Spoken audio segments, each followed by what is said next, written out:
오늘 봉독할 하나님 말씀 고린도전서 14장 1절에서 5절, 11절에서 14절 우리 스크린을 보면서 한 음성으로 봉독합니다. 사랑을 추구하며 신령한 것들을 사모하되 특별히 예언을 하려고 하라. 방언을 말하는 자는 사람에게 하지 아니하고 하나님께 하나니 이는 알아듣는 자가 없고 영으로 비밀을 말함이라. 그러나 예언하는 자는 사람에게 말하여 덕을 세우며 권면하며 위로하는 것이요 방언을 말하는 자는 자기의 덕을 세우고 예언하는 자는 교회의 덕을 세우나니 나는 너희가 다 방언 말하기를 원하나 특별히 예언하기를 원하노라. 만일 방언을 말하는 자가 통역하여 교회의 덕을 세우지 아니하면은 예언하는 자만 못하니라. 그러므로 내가 그 소리의 뜻을 알지 못하면 내가 말하는 자에게 외국인이 되고 말하는 자도 내게 외국인이 되리니 그러므로 너희도 영적인 것을 사모하는 자인즉 교회의 덕을 세우기 위하여 그것이 풍성하기를 구하라. 그러므로 방언을 말하는 자는 통역하기를 기도할지니 내가 만일 방언으로 기도하면 나의 영이 기도하거니와 나의 마음은 열매를 맺지 못하리라. 아멘. 우리 사람에게는 그 영이라는 것이 있잖아요. 그런데 그 영의 상태가 사람마다 다 다릅니다. 우리에 있는 그 영은 어떤 영은 그 죽은 영이 있습니다. 그리고 또 어떤 영은 그 잠자는 영이 있습니다. 또 어떤 사람의 영은 그 졸고 있는 영이 있습니다. 또 어떤 사람의 영은 깨어 있는 영이 있습니다. 그래서 우리의 영은 매일 성장해 가지고 그리스도의 장성한 분량에 이르도록 자라라. 그렇게 성경은 권면하고 있죠. 그런데 우리의 영이 매일 성장하는 사람도 있는데 그 성장이 아주 멈춰버린 사람이 있습니다. 자라지 못하고 성장이 멈춰 있는 그런 영은 어떤 영일까요? 교회 다닌다고 예배 드린다고 다 살아있는 영은 아니죠. 교회는 다니지만은 그 불신자의 영과 똑같은 그 죽은 상태의 영, 잠자는 상태의 영, 그런 영들이 있습니다. 잠자는 영들은 죽은 영들보다는 조금 낫습니다. 그러나 깨어나기 전에는 죽은 영과 다름이 없는 거예요. 또 졸고 있는 영이 있죠. 우리는 졸고 있는 영은 가끔 경험을 합니다. 우리가 기도할 적에 그 경험하죠. 그 마귀는 그 영물이기 때문에 이 사람이 지금 기도하면은 하나님의 보좌에 상달된다는 것을 압니다. 그래서 그 기도가 상달되지 못하도록 우리를 방해를 하는 거죠. 그래서 어떨 때는 기도하다 보면은 나도 모르게 중언부언하고 있어요. 내가 무슨 기도를 하고 있는지 중언부언하고 있죠. 마귀가 방해를 하는 것이죠. 또 어떨 적에는 기도하다 보면은 그냥 졸고 있는 거예요. 꼭 피곤해서 조는 것만은 아니에요. 마귀가 방해를 하기 때문인 것이죠.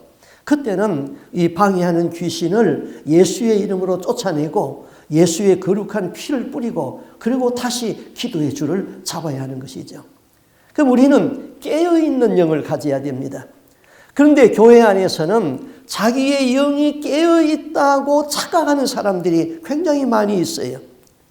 졸고 있는 영들이나 깨어있지 아니하는 영들은 주님이 공중에 강림하실 때에 이리로 올라오라 하는 그 소리가 들리지 않습니다. 깨어있지 아니한 영들은 공중 나팔 소리를 들을 수 없다는 사실이죠. 그러면 우리의 영은 항상 말씀과 기도를 통하여서 깨어 있어야 합니다. 이 깨어 있는 영들이 계속 성장을 하는 것이죠. 그럼 성장하지 못하는 영은 교회 출석은 합니다. 그러나 신령과 진리로 진정으로 예배 드릴 수가 없습니다. 그런 사람은 예배가 끝나고 예배에 실패하고 그 다음에 예배에 끝나고 교회 문을 나가는 순간 문 밖에서 기다리고 있는 원수의 영과 함께 집으로 돌아갑니다. 그리고 그 다음 주일이 될 때까지 어둠의 영들과 교제를 나누고 있는 것입니다. 그럼에도 불구하고 사람들은 자기가 어둠의 영과 교제하고 있다는 사실을 깨닫지 못하고 있는 것이죠. 그렇게 믿음 생활을 하다 보면은 그만 종교인으로 전락하게 됩니다. 종교인은 구원받을 수가 없습니다. 그렇게 신앙생활하는 사람들이 대부분이에요. 그들은 교회를 다니고 있으니까 신앙생활 잘하고 있다고 지금 착각하고 있는 것이죠. 마귀는 거짓의 아비라고 그랬습니다. 귀신은 속이는 영입니다. 많은 사람들이 이 속이는 영인 마귀에 속아서 신앙생활을 하면서 세월을 허송하고 있는 것이죠. 자, 여러분은 오늘 하나님께 예배를 보러 왔습니까? 예배를 드리러 왔습니까? 예배를 보러 온 사람은 구경꾼이에요. 오늘 설교는 좋았다. 뭐 그저 그렇다. 마음으로 판단하고 가죠.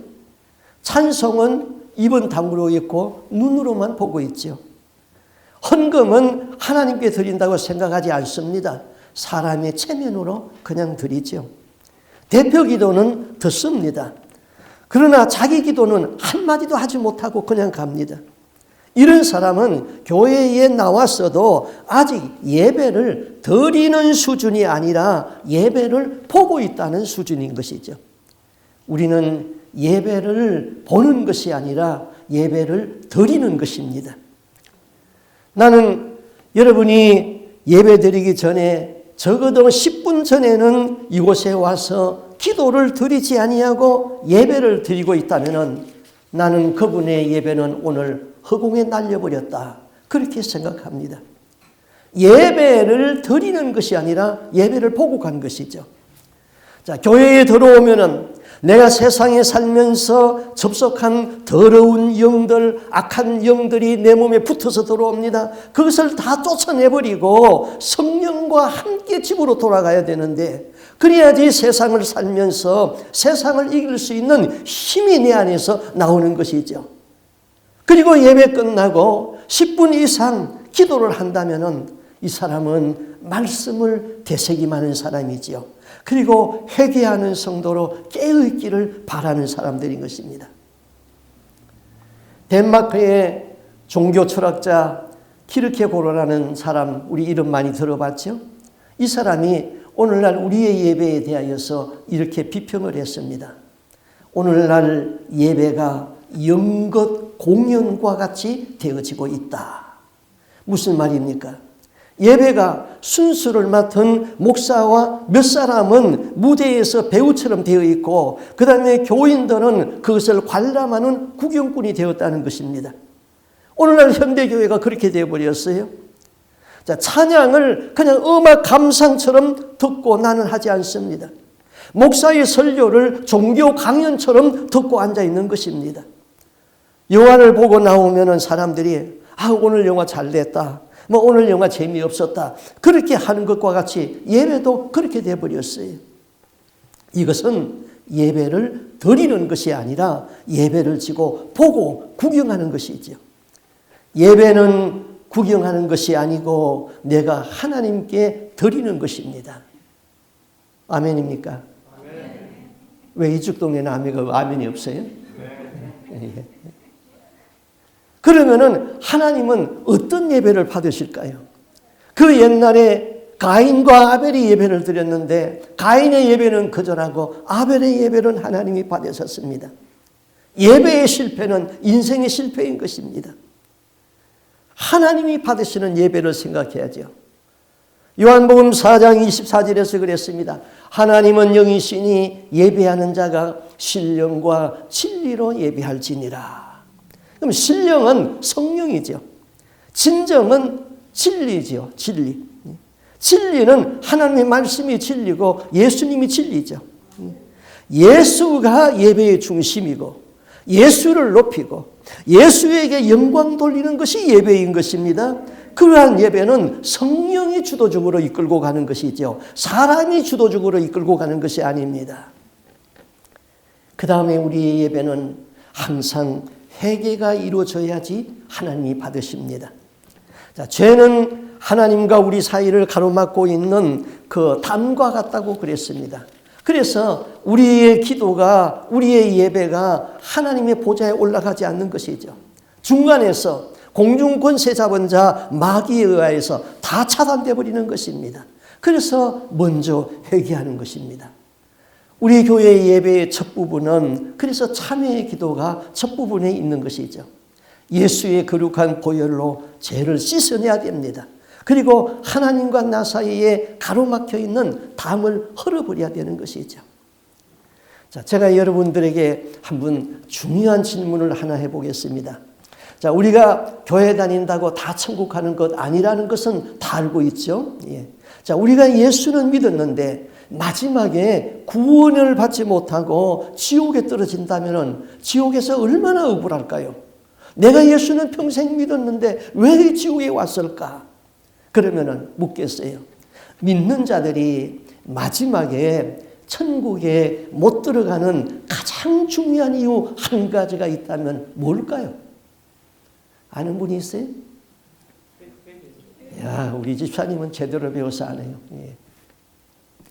회개가 이루어지지 않기 때문에 못 가는 거예요. 예. 회개만 이루어지면은 강도질을 하고 일생을 살인하면서 밀란을 일으켰던 십자가의 강도도 회개가 이루어지니까 천국에 갔어요. 날마다 회개가 이루어지는 사람은 죽음 앞에서도 회개가 그냥 이루어지는 것이죠. 마귀는 영물이기 때문에 임종 앞에서 이 사람의 회개가 이루어지지 않게 하기 위하여서 거미줄 같이 그를 흑암의 세력으로 얽어매 버립니다. 마치 거미줄에 곤충이 날아들면은 거미가 재빨리 나와가지고 그냥 그 곤충을 앞발 뒷발로 돌리면서 거미줄을 감아놓는 것처럼 우리의 영혼을 마귀들이 그렇게 감고 있는 것이죠. 그 마귀의 포성줄을 무엇으로 끊고 무엇으로 녹일 수 있겠습니까? 회개를 통하여 예수의 보혈로 녹여버리고 말씀의 금으로 잘라버리는 것이죠. 날마다 회개하는 삶을 사세요. 그리고 말씀의 금을 가지세요. 자, 교회에 처음 들어오면은 회개하고 예수의 피를 뿌리세요. 그리고 예배에 임하세요. 그래서 10분 전에 와서는 먼저 기도하라는 것이죠. 그렇게 기도하고 예배를 드리면은 예배가 회복되는 것이죠. 그 다음 찬양 가운데에 하나님이 임재합니다. 자, 하나님의 창조물 중에서 마귀와 귀신들과 인간을 제외한 모든 피조물은 하나님의 자비하심과 거룩하심을 끊임없이 찬양을 합니다. 찬양을 해야 할 적에 찬양을 하지 아니한 것은 죄입니다. 하나님께 감사를 돌려야 할 적에 감사를 하지 아니한 것은 죄라고 그랬습니다. 하나님으로부터 지음받은 모든 피조물은 하나님을 찬양하는 것이 마땅한 의무인 것입니다. 하나님은 인간을 창조한 목적이 하나님이 찬양을 받도록 그렇게 지었기 때문이죠. 우리는 찬양을 눈으로 가사만 보지 말고 내 입으로 이 찬양은 하나님께 드립니다. 그런 찬양을 드려야 돼요. 제가 한 가지 회개하는 것이 있었어요. 제가 전임 교회에 있을 적에 교회에서 그 교회에서 회갑잔치를 해줬어요. 그것도 지금 생각하니까 잘못된 것 같아요. 그런데 저를 앞에 세우더니 성도들이 저를 둘러서 가지고는 찬양을 불러주었어요. 저를 위해서 불러준다고 불러주었어요. 예. 물론 고맙게 받았습니다만은 지금 생각하니까 아닌데 그 찬양은 교회에서 드리는 주님께 돌리는 찬양이어야 되는데 내가 받았구나 회개했어요. 그런데 우리는 교회에 와서 찬양하잖아요. 그 찬양을 지금 누구한테 올려드리는 겁니까? 하나님한테 올려드리는 것이죠. 가끔 교회에 와서 특송을 하는 분들이 있어요. 우리 교회 우리 천집사님도 가끔 찬양을 해요. 천집사님은 그렇게 찬양 안 해요. 찬양을 할 적에 청중들 들으라고 자기 높이기 위해서 찬양하는 사람이 있어요. 아니에요. 그 찬양은 주님께 들리는 것이죠. 우리는 교회에 와서 찬양을 할 적에 주님 앞에 찬양을 올려드려야 되는 것이죠. 그 다음 예배에는 기도가 있잖아요. 기도는 하나님의 자녀된 자들이 창조주 하나님과 아버지와의 대화라고 그랬어요. 우리 성경 말씀 한 말씀 보겠습니다. 신명기 4장 7절 말씀 우리 같이 한번 읽어보겠습니다. 우리 하나님 여호와께서 우리가 그에게 기도할 때마다 우리에게 가까이 하심과 같이 그 신이 가까이 함을 얻은 큰 나라가 어디 있느냐. 우리가 하나님께 가까이 하는 방법이 뭐예요? 기도인 거예요. 우리 하나님은 우리가 기도할 적에 가까이 한다 그랬습니다. 하나님이 지금 어디 계십니까? 사람들은 하나님이 저 구만리 하늘 구만리 먼 곳에 계시다고 생각하고 있습니다. 아닙니다. 하나님은 지금 내 마음 안에 지성소 안에 들어와 있는 것이죠. 마음의 지성소 안에 계신 하나님을 기도로 만날 수 있는 것이죠. 내가 기도에 전념할 적에 내 마음 안에 지성소에 자정하신 성령님을 체험할 수 있는 것이죠. 한 2주 전에 저희 집사람의 간증이에요. 저희 집사람이 다리를 좀 무리하게 사용해가지고는 고관절이 고장이 나버렸어요. 그래서 걷기도 힘들고 앉았다가 일어서기도 힘들고 뭐 계단은 아예 올라갈 수도 없고 그랬습니다. 그래서 카이로프랙터 닥터에게 가서 3번을 치료받았어요. 그가 치료받으려면 그분이 좀 잘하더라고요. 1시간 거의 가까이 운전하고 가가지고 20분 치료받고 또 1시간 운전하고 옵니다. 한 번 갈 적마다 42불씩 차지를 했어요. 3번 갔어요. 조금 나아지기는 했는데 고쳐지지가 않았어요. 4번째 가려고 제가 카이로프랙터 닥터한테 닥터 어포인먼트 전화를 했습니다. 전화를 하는 그 순간에 저희 집사람이 옆에 있다가 성령이 그 마음속에 찬양을 주었어요. 이 집사람은 좀 찬양을 잘해요. 그래서 이 찬송가 645곡을 그냥 다 외우지는 못해도 찬송가를 보면 다 해요. 그러니까 찬양을 좋아하니까 성령이 늘 찬양으로 응답할 때가 굉장히 많아요. 전화를 딱 하는데 성령의 마음속에서 472장 찬송을 주었어요. 네 병든 손 내밀라고 주 예수님 말씀하네. 그 말씀 굳게 믿고 병든 손 내밀어라. 그 마음에 딱 성령이 딱 주시는 거예요. 그 아내는 병든 발을 내밀었습니다. 내밀면서 하나님 감사합니다. 늘 기도하니까 지성소에 계신 그 성령님께서 모든 사정을 아시고 만나주신 것이죠. 성령님은 나의 숨소리보다 더 가까이서 말씀하십니다. 성령님은 나의 작은 신음소리에도 응답하시는 성령이십니다. 그 다음 예배에는 헌금이 있습니다. 하나님은 우리에게 빈손으로 내게 보이지 말라 그랬습니다. 그래서 우리는 예물을 들고 와서 하나님 앞에 드립니다. 그런데 그 헌금의 대표가 11조지요. 자, 구약의 이스라엘의 그 레위 지파를 제한 그 이스라엘의 11지파가 그 하나님 앞에 11조를 드렸습니다. 그럼 그 11조는 교회에서 봉사하는 그 레위 지파의 생활비로 거의 쓰여졌습니다. 그런데 레위 지파는 이스라엘 11지파로부터 11조를 받았는데 그 받은 11조에서 다시 11조를 구분해서 드렸습니다. 그 예물은 대제사장에게 돌린다 그랬어요. 자, 우리 민수기 18장 28절을 한번 같이 보겠습니다. 같이 한번 읽어볼까요? 너희는 이스라엘 자손에게서 받는 모든 것의 11조 중에서 여호와께 거제로 드리고 여호와께 드린 그 거제물은 제사장 아론에게 돌리되. 이 거제라는 것은 이렇게 받들어서 올린다 그런 뜻인데요. 자, 이스라엘 백성이 하나님 앞에 11조를 드리고 또 그 11조를 받은 레위 지파는 그 중에서 또 11조를 하나님 앞에 드렸습니다. 그러니까 이러한 제도에 그 영적인 의미가 있는 거예요. 하나님은 우리의 11조를 받으십니다. 이 땅의 모든 백성이 하나님의 백성이에요. 안 믿는 사람도 하나님의 백성이에요. 그런데 이 땅의 모든 백성 중에 11조가 하나님이 받으시는 구원받는 백성이에요. 그리고 레위 족속은 받은 11조에서 또 11조를 구분해서 대제사장에게 드렸어요. 그 숫자가 마지막에 들림받는 숫자인 것입니다. 그래서 10분의 1로 구분한 것 중에서 또 구분된 사람들이 들림받는 거예요. 자, 우리는 숫자를 10의 하나를 구분해서 11조라고 합니다. 그러나 하나님이 계산하는 11조는 우리의 계산하는 그 수의 개념과 다릅니다. 이 말은 영적인 말이에요. 자, 예를 들면은 이 지구상에는 70억의 인구가 살고 있습니다. 그러면은 그 중에 11조 7억이 천국 백성이다. 그런 말은 아니에요. 하나님 편에서 11조가 있다 이 말입니다. 그 11조는 구분되었다 그런 뜻이에요. 그러므로 우리가 드리는 11조를 드리는 것은 나는 하나님 앞에 구별된 사람으로 산다 하는 그런 의미가 거기에 포함되어 있는 것입니다. 자, 성도들은 하나님의 백성이에요. 이 세상 모든 백성 중에서 11조로 구분된 하나님의 백성들이에요.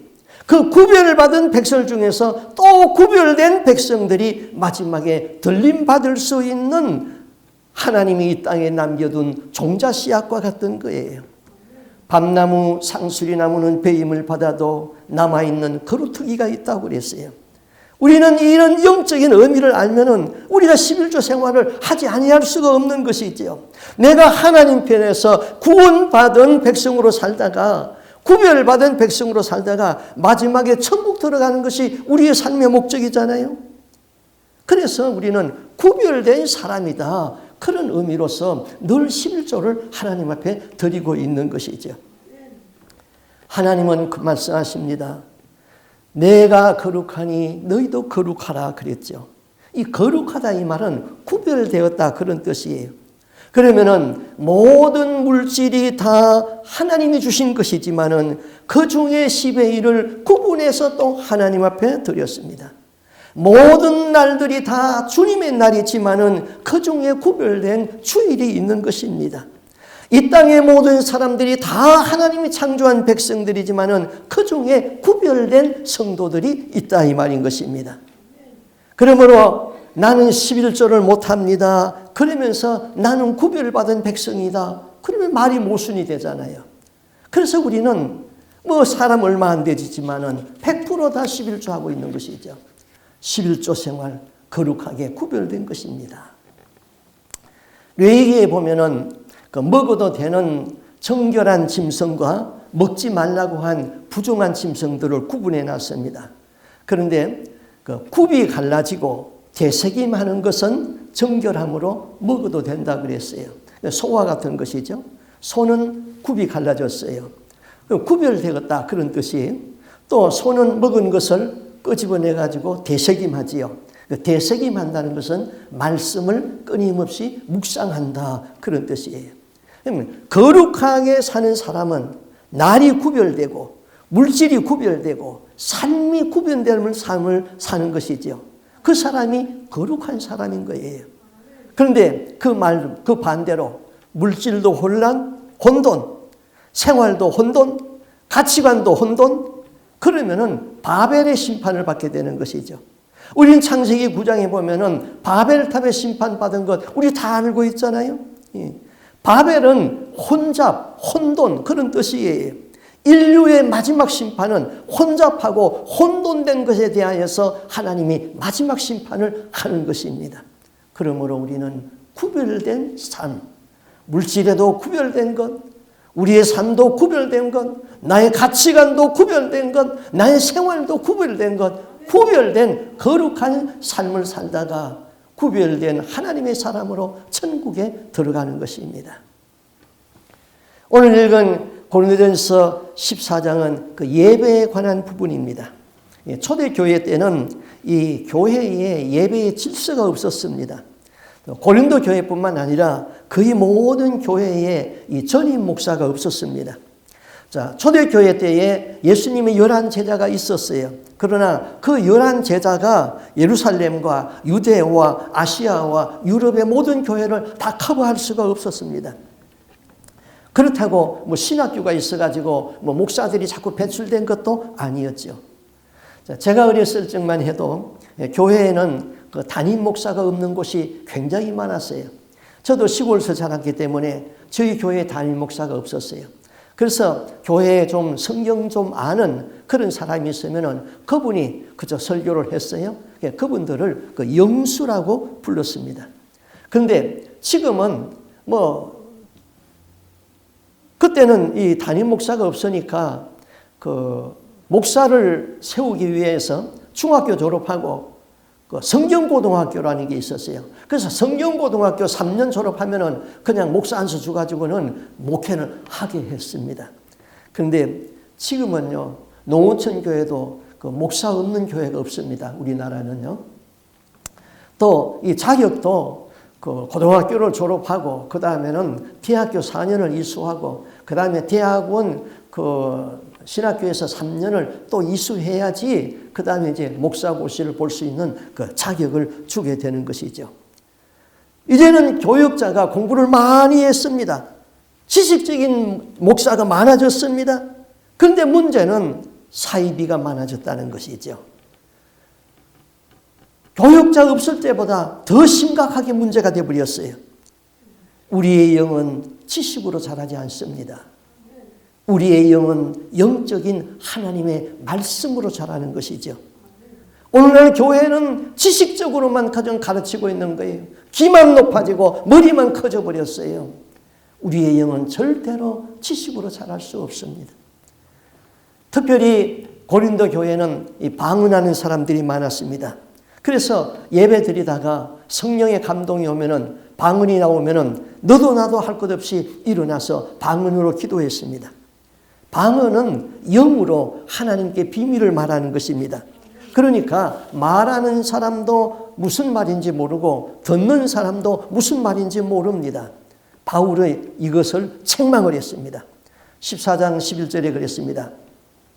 그러므로 내가 그 소리의 뜻을 알지 못하면은 내가 말하는 자에게 야만이 되고 말하는 자도 내게 야만이 되리라. 그 옛날 성경은 야만이라고 했는데 지금 새로 번역한 성경은 외국인이 되고 그렇게 말했어요. 야만이다 이 말은 무식하다 그런 뜻이에요.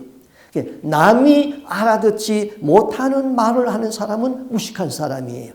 또 말하는 사람뿐만 아니라 듣는 사람도 마찬가지예요. 남이 하는 말을 알아듣지 못하는 사람은 야만이에요. 무식한 사람이에요. 자, 여기 있는 분들은 많이 유식하여서 영어로 설교를 해도 다 알아듣는 사람들이 많습니다. 그러나 저는 영어로 설교하면 절반밖에 못 알아들어요. 그러니까 저는 절반 무식한 사람이에요. 그래서 사도 바울이 이렇게 말합니다. 14장 19절에서부터 그러나 교회에서 네가 남을 가르치기 위하여 깨달은 마음으로 5마디 말을 하는 것이 1만마디 방언을 말하는 것보다 나으니라. 27절 만일 누가 방언으로 말하거든 두 사람이나 더불어 세 사람이 차세를 따라하고 한 사람이 통역할 것이고 만일 통역하는 자가 없거든 교회에서 잠잠하고 자기와 및 하나님께 말할 것이요. 이게 정리하면은 방언은 개인 기도 시간에 하고 공예배 때는 하지 말아라 이거예요. 방언을 하려면은 통역하는 사람이 있을 때에 방언을 하여서 모든 사람이 알아듣도록 해라.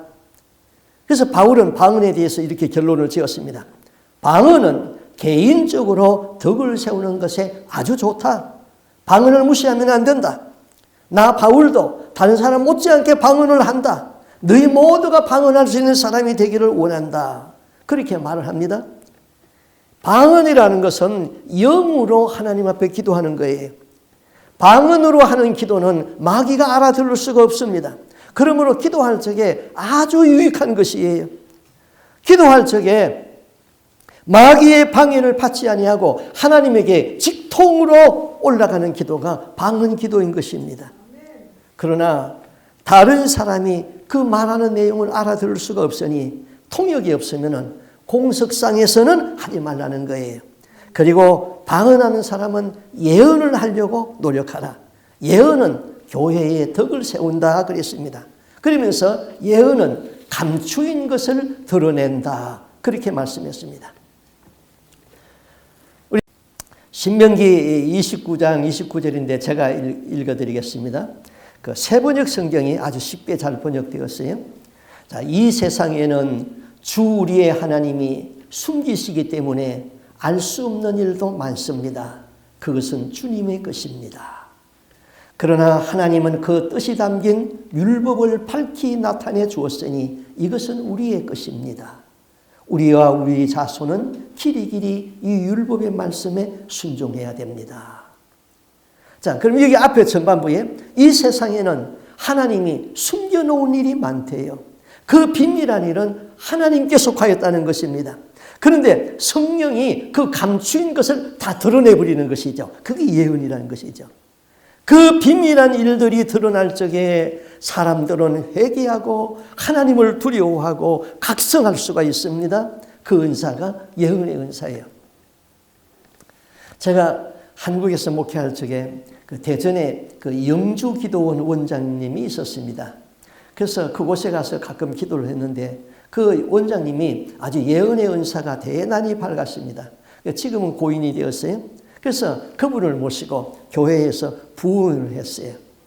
많은 분들이 그냥 예배 끝나면은 그분에게 나와가지고 예언 기도를 받았어요. 뭐 사람이 너무 많이 기도를 받으니까 뭐 예배 끝나고 집에 와서 쉬는 시간에도 사람들이 와서 막 기도를 받았어요.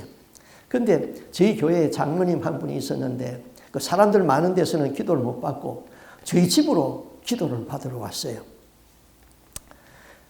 그래서 그분이 이제 이분 장로님이 뭐 저도 잘 몰랐는데 그 젊어서 그 영화 배우가 되겠다고 뭐 얼굴 정형 수술도 하고 또 그런데 그 정형 수술이 또 잘못돼 가지고 얼굴이 또 좀 고장이 나버리고 또 자기 아버지 재산이 있는데 영화 배우 되겠다고 아버지한테 막 졸라가지고는 돈을 많이 갖다 탕진을 했어요. 그래도 뭐 되는 게 없어요. 그래서 너무너무 비관해가지고는 죽어버려야 되겠다고 어느 날 그냥 높은 바위산에 올라갔습니다. 바위산에 올라가가지고는 굴러버렸어요. 근데 죽지 않고 살았어요. 근데 이분이 기도를 하는데 성령님이 이렇게 말씀하는 거예요. 너는 사는 것이 힘들어 죽으려고 바위 언덕에서 네 몸을 던졌지. 그때에도 나는 너를 지키고 너의 생명을 살렸느니라. 이 말 들으니까 장로님이 그냥 대성통곡을 하고 막 우는 거예요. 하나님이 그를 얼마나 사랑하는지를 깨달았습니다. 자기는 죽으려고 몸을 던졌는데 하나님은 그때도 그를 붙들고 살렸다는 것입니다.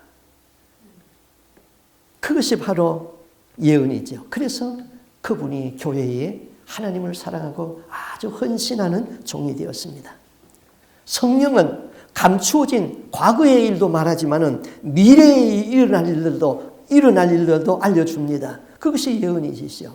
그 예언을 주는 목적이 있다 그랬어요. 14장 3절에 그러나 예언하는 자는 사람에게 말하여 덕을 세우며 권면하며 아니하는 것이다. 만약에 그 사람의 죄를 다 지적해가지고 부끄럽게 해가지고 머리를 털 수 없도록 한다면은 그 사람은 낙심할 겁니다. 그러면은 사단이 좋아하겠지요. 예언은 책망하여서 무너뜨리는 것이 목적이 아닙니다. 책망하는 것은 회개하여서 구원을 이루게 하는 것이 목적이죠. 그러나 이방인들 믿지 아니하는 사람이나 세상을 향하여 예언이 나올 적에는 하나님의 심판을 드러낼 때도 있는 것입니다. 그러나 믿는 사람은 어떤 죄라도 회개가 이루어지면 구원받는 것입니다. 아멘입니까? 어떤 죄라도 회개가 이루어지면 구원이 이루어지는 것이죠. 예. 아멘이 없는 사람은 회개 없이 살다가 죽을 겁니까?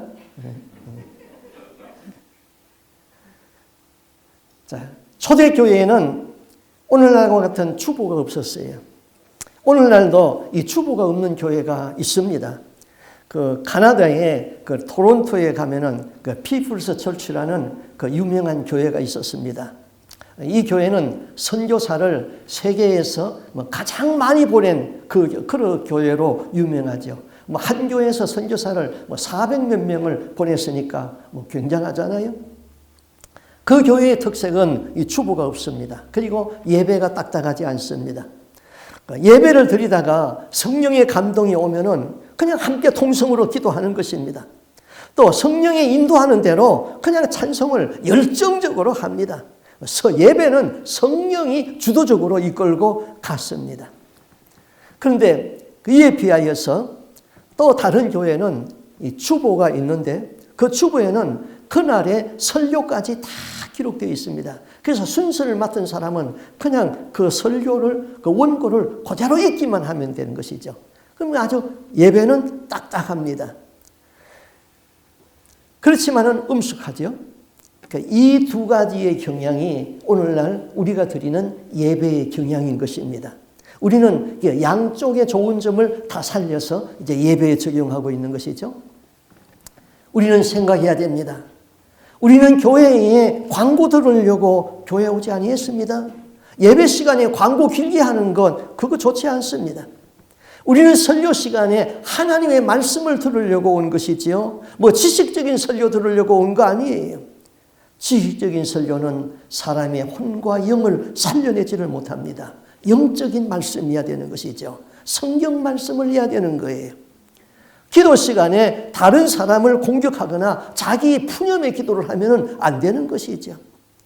우리가 나오는 이 주보에는 한마디라도 읽어서 유익하고 신앙에 도움이 되는 글을 써서 그것을 킵하고 싶은 그런 마음이 있도록 그런 글을 올려야 되는 것이죠. 찬송은 모든 사람이 다 같이 부르게 하는 것입니다. 찬양은 함께 불러야지 하나님께 영광이 되고 성령의 역사가 강력하게 임하죠. 기도는 모두가 공감할 수 있는 기도를 해야 되고 그 다음에 그 기도가 대표 기도가 끝나면은 아멘으로 다 화답을 해야 되죠. 사람을 높이는 예배는 하나님이 받지 않습니다. 오직 하나님께 예배를 드려야 됩니다. 하나님은 질서의 하나님입니다. 그래서 예배에 질서가 있어야 되는 것이죠. 그래서 예배의 순서가 물 흐르듯이 그냥 흘러가야 됩니다. 군더더기 그런 거 붙으면 안 돼요. 사소한 예를 하나 들어볼까요? 자, 기도 선수가 우리 스크린에 뜨잖아요. 그러면은 기도를 맡은 사람은 나오는데 뜸들이고 나오면 안 돼요. 또 어떤 사람은 나와서 이게 가지고는 한참 동안 머리를 숙이고 말을 하고 있지 않아요. 그럼 긴장이 되잖아요. 그러다가 한마디 하는데 다 같이 기도합시다. 이미 기도하려고 다 머리 쓰고 있는데 왜 군더더긴 말 다 같이 기도합시다 그런 말을 해요. 이 말 하나 하는 것까지 우리는 다 절제된 말을 해야 되는 것이죠. 또 큰 교회 장로님들은 모처럼 앞에 나와서 한번 마이크를 잡으면은 그 마이크를 안 놓으려고 길게 말을 합니다. 말하는 것은 간결하고 분명하게 말하는 것을 연습을 해야 되는 것이죠. 그래야 청중이 인정하지. 말 많이 한다고 청중이 인정하는 것 아닙니다. 교회는 경박하지 아니하고 품이 있는 교회가 되어야 됩니다. 항상 기도해서 성령의 감동이 있는 교회가 되어야 되는 것이죠. 그 다음에 고린도 교회는 그 여자들이 말을 많이 해가지고 문제가 되었습니다. 이 구약 성경에는 그 여자들을 수를 셀 적에 포함시키지도 아니었어요. 모든 사회의 제도는 남성 위주의 그런 삶이었습니다. 그런데 예수님이 오신 이후에 여성들이 활동이 굉장히 많아졌어요. 그래서 교회에는 남성들보다 여성이 많아졌고 또 여자들의 활동이 굉장히 많아졌습니다. 그런데 사도 바울은 이렇게 설교를 권면합니다. 그래서 우리가 이걸 내가 다 풀어서 설명하기보다는 그냥 성경 말씀을 같이 읽는 것으로 설교가 될 줄로 압니다. 고린도전서 14장 33절에서 같이 35절까지 같이 읽습니다. 하나님은 무질서의 하나님이 아니시오 오직 화평의 하나님이시니라. 모든 성도가 교회에서 함과 같이 여자는 교회에서 잠잠하라. 그들에게 말하는 것을 허락함이 없나니 율법에 이른 것 같이 오직 복종할 것이요 만일 무엇을 배우려거든 집에서 자기 남편에게 물을 지니 여자가 교회에서 말하는 것은 부끄러운 것이라. 어느 교회 목사님이 이 부부가 서로 다투게 되었어요. 이 말 저 말 하다가 목사님이 사모님에게 그 성경 말씀을 들이대면서 말했습니다. 여보, 여자는 교회에서 잠잠하라고 말했어. 그러니까 사모님이 뭐 성경 말씀을 들이대니까 할 말이 없잖아요. 그래서 사모님이 이렇게 대답했어요. 예, 여자는 교회에서 잠잠하라고 했으니 이제 말하지 않겠어. 이번 주부터 목사님이 유치부 교실에 들어가서 가르치시오. 자, 오늘날 여자들이 교회에서 잠잠하면 유치부와 어린이 부서들이 남자들이 다 맡아야 되겠죠. 여자들이든 남자들이든 교회에서는 덕을 세우라 그 말입니다.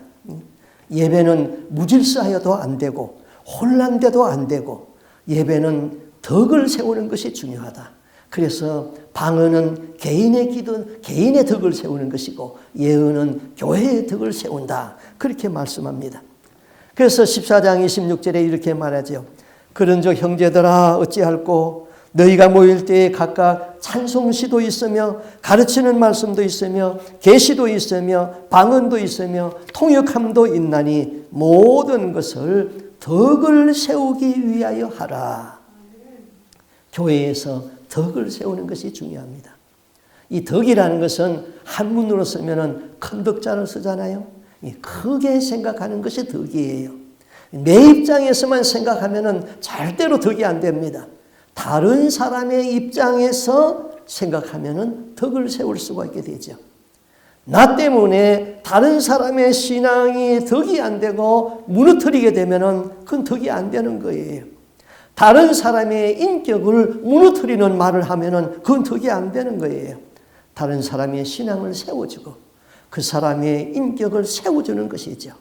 그리고 덕은 자기 감정을 절제할 수 있어야 덕이 되는 것입니다. 감정을 절제할 수가 없어서 절제되지 아니한 말을 한다든지 절제되지 아니한 행동을 하게 되면 덕이 무너지는 거예요. 주님은 교회의 크기를 보지 않습니다. 그 교회에 성도들이 많은가 적은가 그거 보지 않습니다. 주님은 전심으로 주님을 사랑하면서 깨어있는 영을 찾고 있는 것이지요. 하나님은 사람을 창조할 적에 우리에게 자유의지를 주었습니다. 구원의 길도 내가 택하는 것이고 사망의 길도 내가 스스로 택하는 것입니다. 신령과 진정으로 예배 드리는 것도 내가 택할 수 있는 것이고 형식으로 예배 드리는 것도 내가 택할 수 있는 것입니다. 내가 예배 전에 10분 전에 와서 하나님 앞에 기도를 드리는 것도 내가 택할 수 있는 것이고 그렇지 않고 예배에 늦게 오는 것도 내가 택하는 것입니다. 내가 하나님을 택하든지 내가 마귀를 택하든지 그것은 내 자유의지에 속하는 것입니다. 우리는 마음을 다하여서 하나님을 사랑하고 하나님 섬기는 길을 택하고 하나님만 섬기는 예배를 드려가지고 하나님의 예배한 그 거룩한 천국에 다 입성할 수 있는 저와 여러분들이 될 수 있기를 주님의 이름으로 부탁드립니다. 아멘. 기도하겠습니다. 주 하나님 아버지, 죽은 영들이나 잠자는 영들은 구원받을 수가 없습니다. 하나님 아버지, 깨어있는 영이 하나님 계속해서 성장할 수 있고 그들이 주님이 찾으시는 영입니다. 우리가 날마다 말씀과 기도를 통하여서 깨어있는 영이 되고 그리스도의 장성한 분량에 이르기까지 성장할 수 있는 거룩한 하나님의 백성들이 되게 하여 주시옵소서. 내가 신앙적으로 졸고 있다가 내 등에 기름을 채우지 못하여서 하나님 구원의 문이 닫혔을 적에 뒤늦게서 깨닫는 그런 어리석은 사람들이 되지 않게 하여 주시옵소서. 하나님은 오늘도 말씀합니다. 내가 거룩하니 너희도 거룩하라 했습니다. 거룩한 삶, 구별된 삶을 살게 하여 주시옵소서. 하나님, 모든 날이 주의 날이지만은 주일은 주님이 특별히 구별된 날이니 이 날을 거룩하게 하옵시고, 모든 물질이 다 하나님이 주신 것이지만은 10의 1은 구별된 것이니 우리가 구별된 것을 주님 앞에 드릴 수 있도록 도와주시고, 또 그 구별된 것 중에서도 더 구별함을 받은 서 거룩한 삶을 살다가 주님이 공중에서 이리 올라오라 할 적에 그 음성을 듣고 공중에 들림받을 수 있는 거룩한 하나님의 백성들이 다 되게 하여 주시옵소서. 하나님 아버지, 우리가 교회 생활을 하면서 덕이 얼마나 중요한지요. 다른 사람의 신앙을 무너뜨리지 않게 하시고, 다른 사람의 인격을 무너뜨리지 않게 하여 주옵시고, 그 다른 사람을 잘 세워줄 수 있는 절제된 말을 하고 절제된 행동을 할 수 있어서 교회를 덕 있는 사람으로 세워갈 수 있도록, 우리 교회가 그 사명을 다할 수 있도록 임지하여 주옵시고, 여기에 있는 성도들은 한 사람도 구원에서 낙오됨이 없도록 다 깨어있고 거룩한 구별된 삶을 살다가 마지막 죽음 앞에서 회개가 다 이루어져서 천국에 들어갈 수 있는 거룩한 주님의 백성 되기를 간절히 소원하옵고 예수님 이름으로 기도하옵나이다. 아멘.